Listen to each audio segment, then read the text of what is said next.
Hi everybody. Hope things are going well and that you were successful in completing Module 1, Purpose and Identity. Hopefully what you've learned is that teaching really is about two loves, a love for kids and a love for learning. And as KSAK demonstrated, teaching is a life of learning. And throughout this course we'll continue to learn and gather evidence of that learning for our final portfolio project. This week is about Module 2, the Foundations of Education. So now that we've had a bit of a look in terms of what quality teaching is in Alberta, and we've reflected on why we want to be a teacher, now we're going to look at a little bit of history. We're going to look at the past and education today. So the name of this week's tutorial is called To Tweet or Not to Tweet, because part of learning is learning new digital tools and using social media such as Twitter, Edmodo, Facebook to engage our digital learners. So on our website you'll see that there is at the bottom a hashtag for our course, and all you have to do is click on that and it'll take you to Twitter. And you'll see that I've posted several things already on this hashtag for you to learn. As an educator, Twitter is probably one of the best forms of learning that I've ever come across. I've read countless books, I've been to many PD workshops, I've flown to conferences, but Twitter is the cheapest and the most convenient form of professional development. Plus, it also helps build your online professional reputation.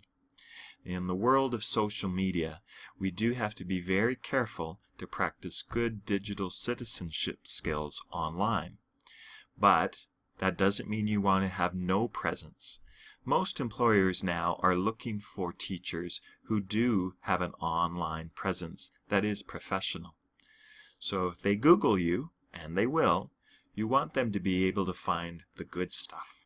So we'll start to use Twitter now in our course to show and demonstrate our learning, and most importantly, to share it with others. The first thing you have to do on Twitter is simply create an account. As I said before, it is free. So all you have to do is create an account and log in, and then you start to follow some people. Okay, so here's my account, Brent__Galloway. And if you like, you can certainly follow me. When you start to follow people, you will get whatever they are sending out. Now the nice thing about Twitter is they have to say what they want to say in 141 characters. So that can save you a lot of time. Generally I use Twitter whenever I'm waiting in line, have a few moments just to catch up on the Twitter feed. Okay, so if you look at mine, I'm approaching 4,000 tweets. This year I hit 3,000, and I think because of this election I am close to 4,000. I also surpassed having over 1,000 followers. So people I follow primarily are all educators, and if you want to follow some of those, you can just click on the button that says follow or unfollow. Okay, I can also see who are all the people who are following me. Most of them are educators, but you'll also get people from different businesses or backgrounds who want to follow you, and if you're not comfortable having them follow you, you can block them. Okay, the nice thing about Twitter is if you like something, you can retweet it. And if you really like it and you want to save it for later, you can click on this button and it becomes a favorite. So you can go back to it another time. This button here, you can direct message on Twitter just like you can text messages. You can copy the link and paste it somewhere else. I often will send myself tweets because if there's a good article or a video I want to save, that's an easy way of doing it. You can block, you can report. You can also delete any messages that you yourself created, okay, with the same button. So looking at some of the tweets that I've created, this one here I did create, so I can go to it, and if I don't like it, I can delete it. Okay?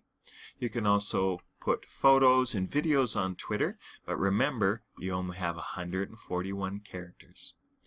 Let's talk a little bit about the hashtags. Hashtag is a way of narrowing what's on Twitter. And all you have to do is click on the Search Twitter button and enter a hashtag.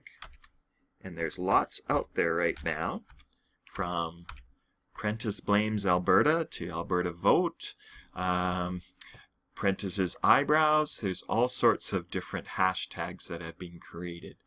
But I've created one for our course, simply hashtag EDUC250. And when you click on the Enter button, you'll see all the tweets that I've sent just to this course. Now everyone else can see them, but they are designed just for you. So here's one. What does it mean to be a teacher? Okay? So this will help another way of learning about teaching. If you go way back, you'll also see some evidence from my other students. Here is a field trip that we did. Here was some students doing some of their own work and showcasing it online, which is a great idea. Here was a student who created her beliefs about students. Here's another one. Another one. So if you're stuck on perspective number 2, just go on Twitter. There's lots of ideas. Okay? So Twitter is our online tool that we'll be using this week and in the future as well. It is a great form of professional learning. So just start to follow a few people and start to tweet out a few thoughts as well. Now, one thing to keep in mind, because you're limited to 141 characters, sometimes you might come across a great website, but it's too long. It surpasses the 141 characters. So what you do is simply click on a website I call tinyURL. You just click on that and you paste or copy and paste the website into here, push the button that says make a tiny URL, and it'll shrink it. And then you just copy that shrunken URL into your Twitter feed and you're good to go. So that's all I have to say about Twitter this week. Good luck on your perspective number 2, beliefs about students. And this time, to practice your Twitter skills, if you're doing an online version of your perspective, please tweet out the link to us. Or you can take a picture of it and post that through Twitter as well. Okay, once again, perspective 2 is due on Friday by 4 o'clock, and your second quiz will be released on Friday. Now, because of the long weekend, you will have till Tuesday at 4 o'clock to complete that quiz. All the best, and enjoy your long weekend.